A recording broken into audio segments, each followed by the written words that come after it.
lovelies, join me as I make this easy and fast cake parfait in less than 10 to 15 minutes depending on the order you get. I love making cake parfait because it's easy and fast to deliver.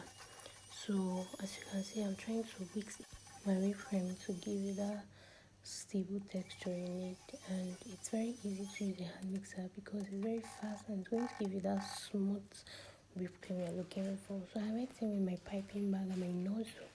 Then I added some whipped cream inside the piping bag. Then I pipe some whipped cream at the down of the cake cup.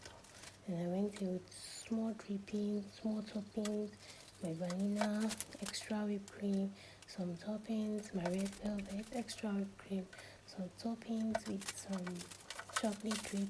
So I just keep on repeating the process until you get to the top.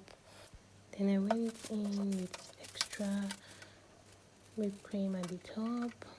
Then I added some chocolate at the top, some chocolate balls with different colors at the top to give you that beautiful look. And I repeat the process for the remaining cake parfait. Just be creative, just do your thing. It's very easy, very simple. In no time you're done. Look at the result at the end, looking so beautiful, so yummy, so tasty. I'm going to make you crave for more, guys. I hope you like this video. Thank you for watching. Bye.